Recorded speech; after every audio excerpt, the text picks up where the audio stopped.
Variety is the spice of life, so today I'm showing you 3 green sauces that can take any dish on a world tour.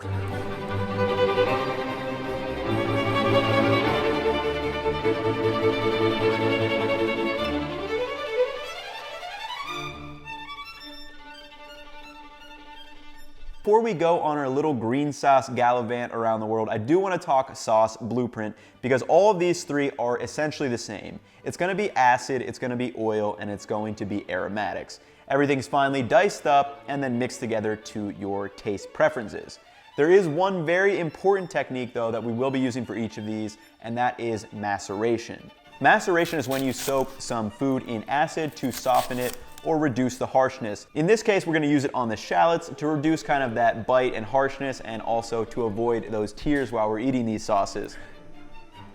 One more thing, at the end of this video, I want you to comment down below on which sauce you think is the best and want to make. We have an Italian-inspired one, a French-inspired one, and an Asian-inspired one. They're all really good, but comment down below on which one you like the best. Without further ado, let's head to Italy.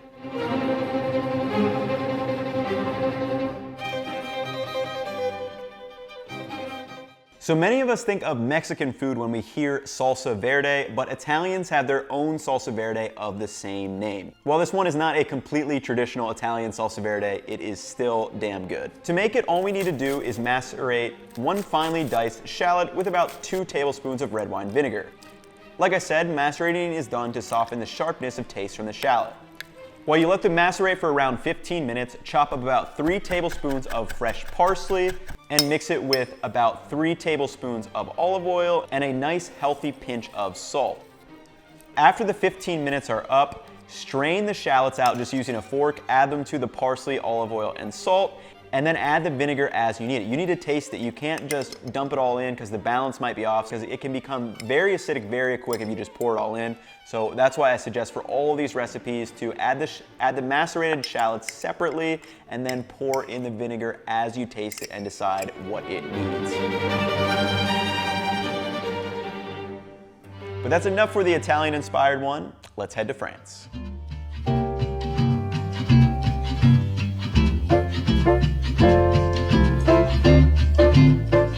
So it's time to spruce up the sauce game a little bit with a French-inspired one, and this one is almost exactly the same as the Italian one, except we're adding 3 new herbs to the mix. For this one, I'm showing you how to make this sauce with the food processor, and basically you want to do the shallots and the herbs separately. To do this, I'm going to process 1/2 of a medium-sized shallot and then macerate it in white wine vinegar this time. I'm going to clean the food processor and then put all the fresh herbs in.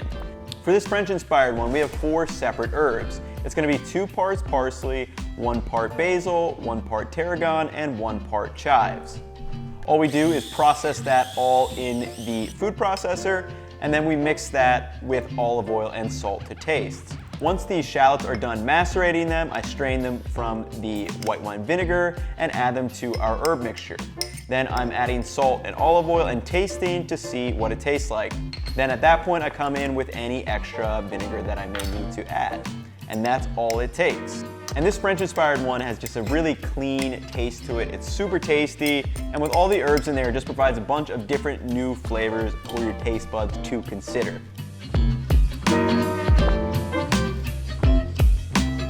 To finish our journey, let's head east for an Asian-inspired sauce, and I think this one is probably my favorite.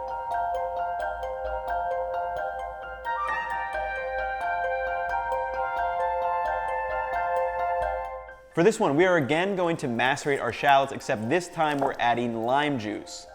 I'm also going to add some Thai chilies that are finely diced to our maceration, and that's going to help kind of balance out that spiciness. Then for our herbs, while that is macerating, we're going to chop up some scallions and cilantro. And then I'm going to grate in some ginger as well.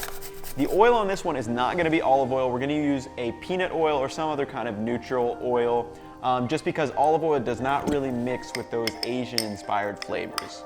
Now once the peppers and shallots have macerated, strain them off again and add the lime juice as you see fit.